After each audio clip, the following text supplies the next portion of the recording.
Wait, you don't know? Why don't you just go axe Woves? Oh, that's his name. You can just ask him anyway. I don't care.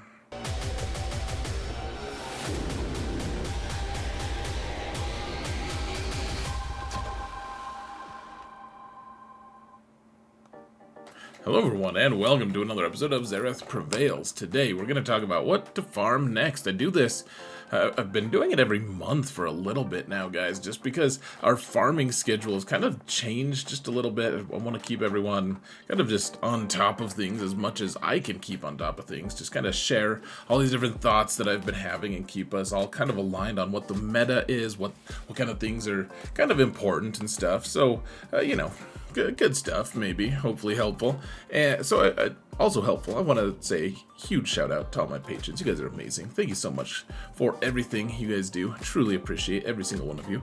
Thank you guys so much.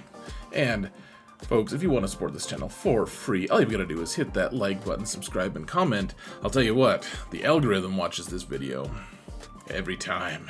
It really does help though, guys. It truly does. Even just hitting that thumbs up button, it really does. So that being said, let's jump into this right now. So as always, I'm showing a lot of the same slides, though they've been updated every time. Make sure that they're current. So what's new? Why should I make a video about what to farm next? First off, Paz, whatever, Vizsla is here, and the announcement of Mandalore Bo-Katan has been announced. The announcement has been announced, and it's exciting. Perhaps I'm all for it. Even if you didn't like Mandalorian Season 3, I think there's a lot of cool iconic stuff that will potentially be appealing. Maybe not, but I liked it. And it's an epic confrontation, which is an event we've not seen in a long time.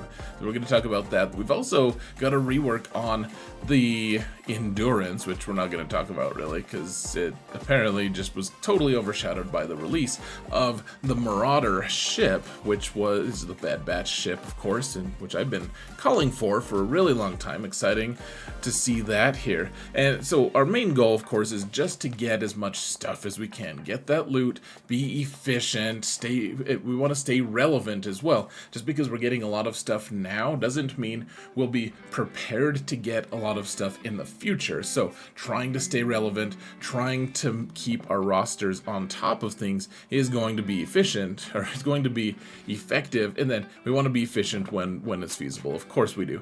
So what gets us the most stuff? We've talked about this before. A lot of the PvE modes, frankly, get us the most stuff. GAC and Territory Wars we have to stay relevant in, but as long as we're farming the new stuff, for the most part, it's going to stay fairly stable on those rewards. And so PvE, what's the main focus?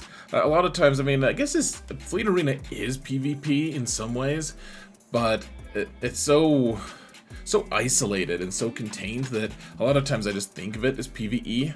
A lot of times, you know, it's not one of the two main PvP modes, certainly.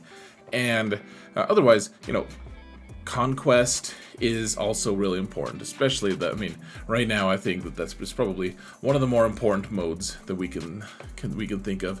Rise of the Empire is going to be getting us a lot more rewards coming up pretty soon. If you've been farming Cal, like I've been kind of hinting and screaming about for a long time. And then of course the raid is something we're gonna all have to transition to. Probably by the next time I make another one of these videos, we'll have transitioned over to the new raid, is my guess. So for Fleet Arena, still 7-star Leviathan is very important. 7-star is more important than 6-star, not just because of the number of slots you have for attack and not because of the number of banners that you get in GAC. You also just get all of the abilities at level 7, which, I mean, not all the ships care that much about Relic 7-star, but it does matter for that. And then still, I mean, I still haven't seen a great guide on how to mirror the Sith fleet. The best way to do it is just get a Relic 9 Sith Assassin. And if you both have a Relic 9, then yeah, I guess you just roll the dice. Whoever goes first, you can still win sometimes. I've tried it. I've tried the mirror a few times when I have a slower Sith Assassin, and you can beat it because the AI makes poor decisions, but that doesn't mean that it's going to work every single time. I don't think most guilds are seeing it as a counter, as a 100% counter. Maybe not. We'll have to see. That may change over time. However, there's more and more counters here. So Chimera has a pretty decent win rate. I've only lost a couple of those fights. Unfortunately, I lost one just recently on GAC, which cost me the match. So damn it all. But otherwise, Executor also wins at a decent rate. Profundity also has I need to do more research on it, but I've seen a few people say, just, you know, that you can win Profundity every single time against Leviathan still if you use Biggs as the first reinforcement. I'm not sure about it. Frankly, I need to do more research, so I'm not speaking definitively. But then also, Negotiator with Marauder has not a 100% win rate, but a decent win rate against Leviathan. The thing I would be careful about is there's a big bug right now that where their Valor is being counted more than once on Negotiator, and so they're going to be fixing that bug, which, who knows, we've been using that mechanic for such a long time that if we take it out, no one's quite sure what it's going to do, how it's going to impact Negotiator. It might get significantly weaker, and it might make the Marauder counter a lot less effective. We'll have to see. I mean, at the very least, you have to think that they redid the Endurance, and they made it a better ship, specifically to go with Marauder, and right now that's not what people are doing. People are just taking Marauder with the better fleet. Negotiator is still the better ship, so we'll have to see how that goes. Well, stay tuned on that front. Now, Conquest, you just use Galactic Legends. I want to keep this space open in case there needs to be some kind of specific farming thing. But for the most part, to keep in mind, folks, Moff Gideon, we'll talk about this more. The new Moff Gideon that we're unlocking in Conquest right now is potentially very, very important for the new unlock. Now, in terms of which one is more important between Rise of the Empire, territory battles versus the raid, the thing is, they're both really important. The raid is just one that we're going to have to transition to every few months, every, 6 to 9 months? I forget exactly how many months they said, but they're not going to change the raid too often, they say, just every several months. And so it's just weird because right now we all have our Crate Dragon raid teams, and like overnight it's going to go from, hey, we can get an optimized number of points or whatever you call them in the raid, to going from that to, I don't know what the heck I can get because we don't know the teams, we don't know the mechanics. Who knows what kind of rewards we can even get. It's just gonna go there overnight, just transition, flip over, and it's kind of scary, it kind of sucks, and that's something that we need to be kind of focused on because we don't know any of the new mechanics. They say we're gonna be on speeders, we're only gonna have 3 characters at once. We don't know how many teams we're going to be able to use. Right now we can use 5, but if we only using 3 characters at once, will we then have like 8 teams that we can use? I hope not. They're going to once per week, which is great, but that might just mean we do more work. Who knows, guys?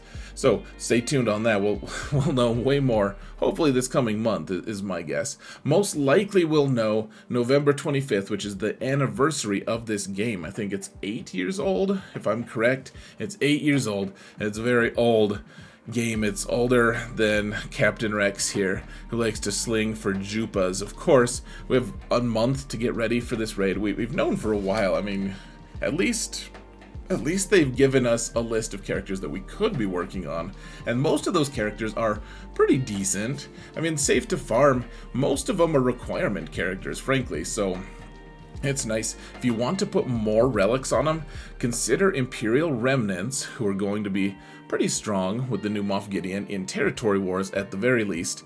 Leia requirements, because she's a Galactic Legend, and you want to farm her eventually anyways, assuming that you're trying to be competitive, etc.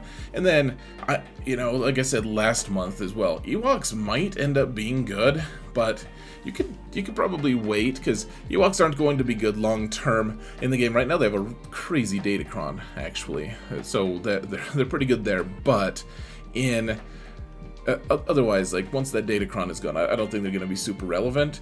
They might be really good. They might be immensely important in the new raid, but we don't even know which Ewoks we're going to need there. So I'd stay tuned on that one as well. We have a lot of questions about the raid. Now, Jedi Cal is returning in a couple days from the release of this video, just for a limited amount of time. If you've been farming him, then you are probably a little excited. Remember, you need 2 of his Zetas. Absolutely. And honestly, the third one is very close to need, though it's not quite as important. So 2 Zetas at least. Probably don't need any Omicrons, not that I've seen so far, though they do kind of smooth the way a little bit. You mod them for full health and speed, and it's a great time, folks. Now, the thing about this is, once we get Jedi Cal, you're going to be able to unlock Zepho. However, your guild might not be ready to unlock or to use Zepho to its full extent. You can get a full extra star for unlocking Zepho, of course, and you can take your time. I know a lot of guilds wait until day 6 in order to finish off Zepho, so that's nice. The thing that's nice about Zepho that a lot of people aren't understanding, that I talk about every time here, is that you can get a ton of GET2, which translates directly into how much Chirotech you can farm, not to mention just your Gear 12 pieces, if you need Gear 12 pieces, which is really nice. Now, keep in mind, with the new announcement of Bo-Katan, it seems like maybe we're going to be going to Mandalore as well, and unlocking a new planet. We'll have to see, but it seems, I would be a little surprised if we didn't. We'll probably make a new video about that entirely. There's a lot to talk about with this new release, but for the purposes of this, just keep in mind, we might be going there. And then one thing I want to point out too, folks, is that Drogon, apparently, because he's a rebel fighter, works really well with the Saw special mission. Now, I didn't have them modded very well, and I got destroyed recently. Well, I didn't get totally destroyed, but I think Drogon died before I even got a turn. So I probably need, I don't know the exact team comp yet, but some people are swearing by it that Drogon on the team is the thing that makes that a really awesome, 100% win rate thing. So that's like a stretch goal for Rise of the Empire, I guess you might say. Now, one thing I wanted to add here, guys, real quick before we talk about which Galactic Legend to farm. Just in general, you might want to put a little more urgency on your whatever Galactic Legend farm you are farming, just because that data mine that came out kind of recently, I don't know, it's been a couple weeks now, which it's like a whole store or currency or something that says that they require Galactic Legends for what you're doing, and who knows if it's going to be new kind of gear, new kind of modding thing. I don't really know. New progression system. Maybe it's just a catch-up mechanic. One way or another, though. Maybe, especially the fact that we got all those bundles to specifically unlock Galactic Legends, it makes me think that that's going to be a baseline thing for most accounts, that most people are going to benefit. I mean, most people benefit from having a Galactic Legend anyways, but it seems to me like they're going to be standardizing it a little bit more from CG's standpoint. So we'll have to see. Otherwise, what Galactic Legend should we be looking at farming? Honestly, it's between Jabba and Leia for the most part. And honestly, I think that Leia is still just so you don't have an accelerated farm for Leia, which, I mean, I've talked a lot about that. What should you just ignore accelerated or non-accelerated farm? Should you not? Like for Jabba, I was kind of like, you know what, you should just get him anyways, because he is crazy strong. There are so many good things about him. All these different events, the raid, of course, all the different Rise of the Empire nodes, everything is really strong. In Leia's case, she doesn't have any Rise of the Empire nodes. She doesn't have Smuggler's Run 2, frankly, and or Escalation 3 is just not that impressive. You get an Omicron match, sure, but you get it once per month. That's like after 2 years, you get one full Omicron to apply. And that's just not a very fast rate at all, frankly. And so, otherwise, yeah, she destroys everything. She destroys Jabba. She is very, very strong. There is no question that she's very strong. But that's it. She's not required for anything except for the Endor escalation thing, and maybe they'll make her more worthwhile. And that's always the thing that CG does a good job of for the most part, is making the new cool hotness worth farming. But right now, Leia isn't that.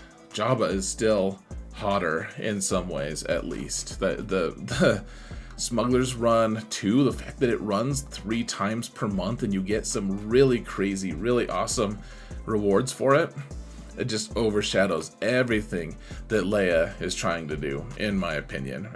Jabba's still very strong. Leia is better one-on-one, or, 5v5 even, but she's not more worth Jabba yet, especially because there's not accelerated farms. It's just, she's harder to get in every way.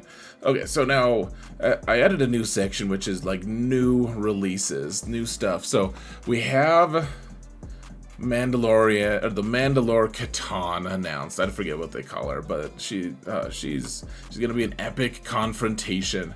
And there's only been 2 epic confrontations so far, General Skywalker and Darth Malak. One thing to keep in mind, folks, is that CG did announce as well, yes, it's an epic confrontation, but this event will unlock Bo-Katan, Mandalore, whatever her name is, at 7 stars, so we don't have to worry about GT1 saving. We can spend those still and not have to worry about farming the rest of her in a store, which is really nice. Now, both of them required 10 characters to unlock, including, for Malak, you need a Jedi Revan and Darth Revan, so both legendary characters, and then 4 of the characters used to unlock both of them.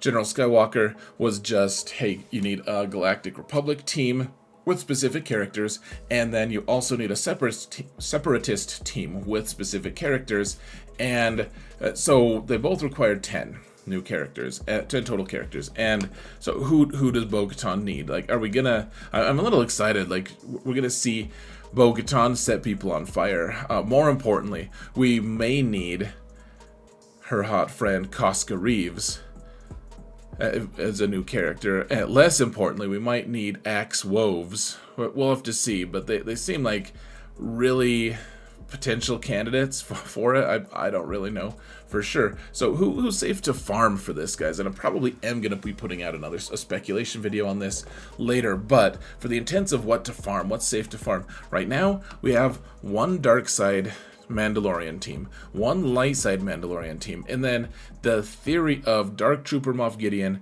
is going to potentially be on a Mandalorian dark side team. And then Paz Vizsla, of course, the Burninator guy, he's very certainly going to be on the new Mandalore team. And so, like, all of these characters have the potential to be required, of course, for this new mission. We don't know anything, of course, yet, but just keep in mind, guys, remember Leviathan and how it required the Interceptor, and that requires Darth Malgus and the Interceptor, Fury Interceptor, and those are both Conquest characters, and they're fairly recent ones at that. Keep that in mind when you're doing your Conquest, because it's very possible that they're going to be requiring the new Gideon character to be as part of this epic confrontation. I don't know for sure. I kind of don't think so. It seems like too tight of a timeline, but it could be. So do your Conquest. In my opinion, like, you should be doing it anyways. I know some people take a break between Conquests for characters that they're not interested in, and I get it. I would recommend not skipping this one, frankly. And then three or four new marquees probably is my guess. I mean, that they did that for the Christmas release for 2 years ago with Starkiller. It required 4 new marquee characters that they wanted us to farm first before we could farm this character.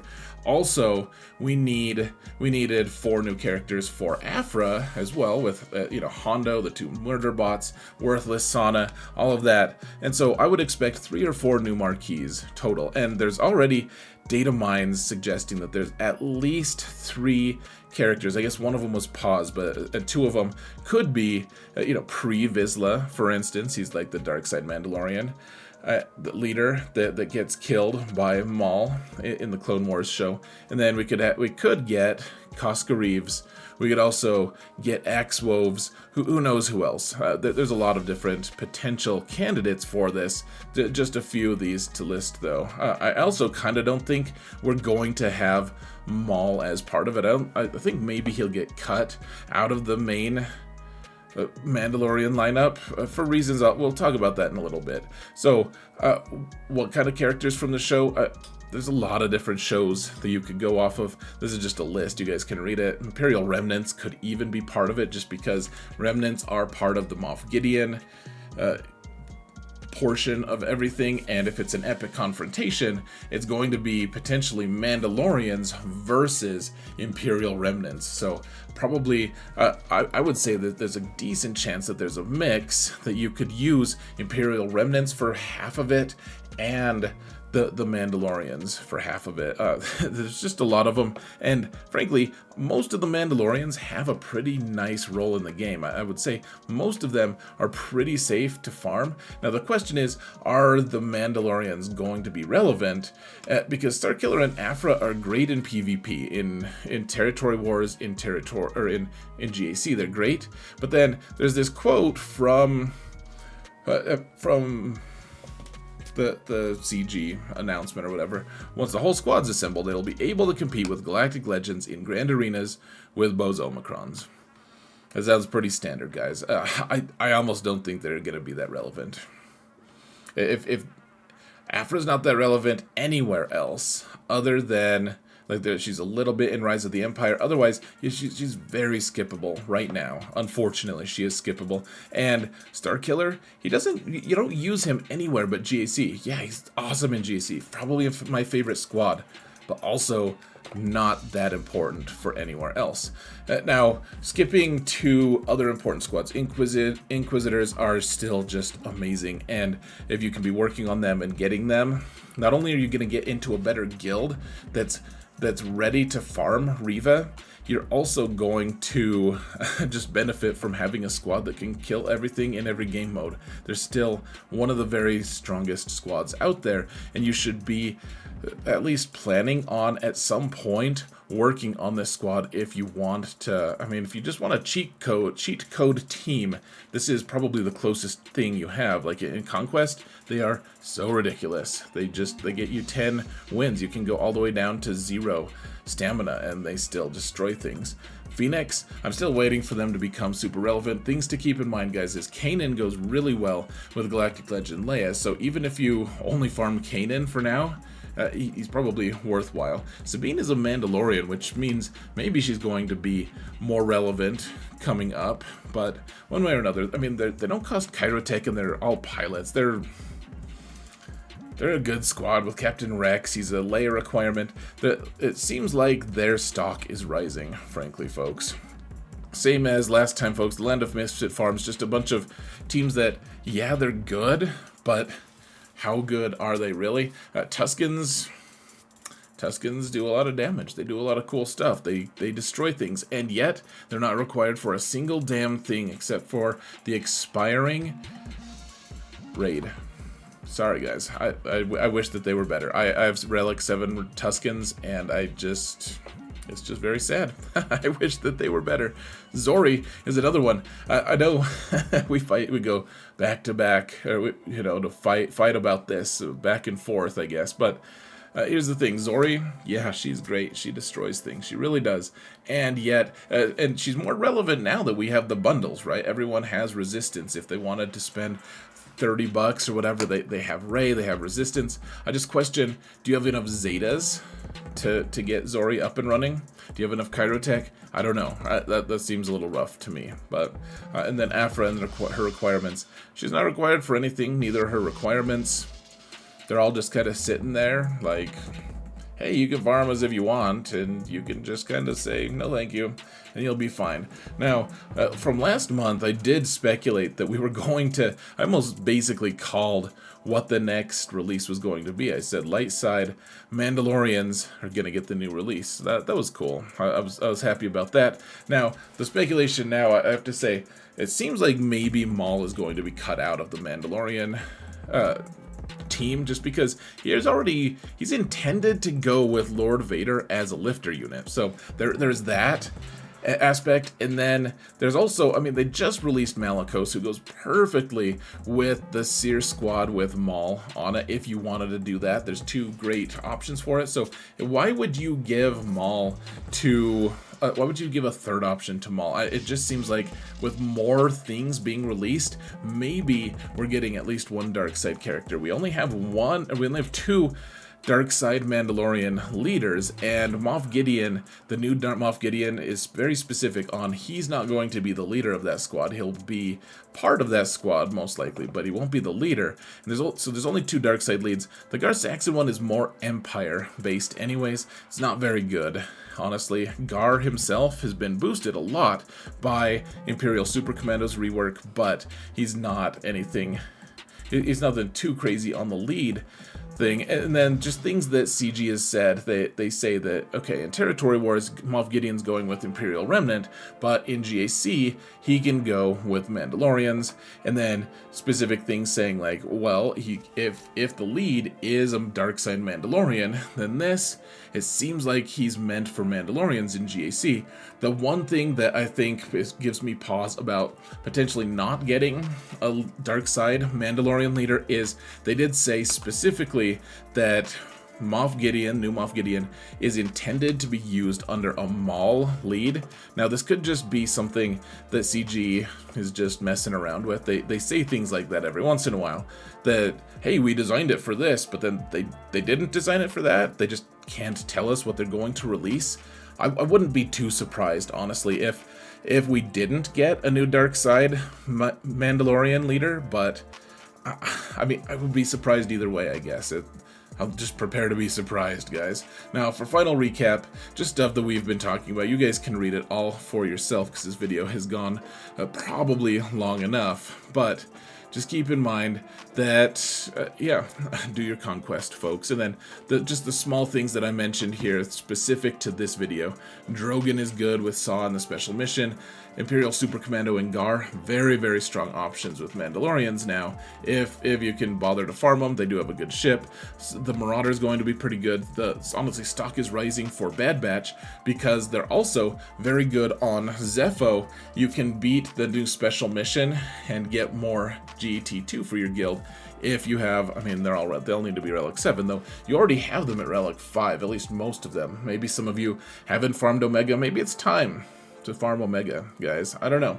And then I think the Wookiees are going to be really strong here pretty soon if they release Gungi, also from the Bad Batch series, which they just released that ship. I would not be surprised if we got a Wookiee at some point. Gungi, maybe he's just like post-December release, something like just after they take their month off and we don't hear anything, it's radio silence for a month. Maybe that's when we get Gungi. And the Wookiees get a lot stronger. He's not required for anything, just makes the faction stronger. Who knows? I would love to hear what your thoughts are, guys, though. Thank you all so much for watching, and remember that in all things, Zareth prevails.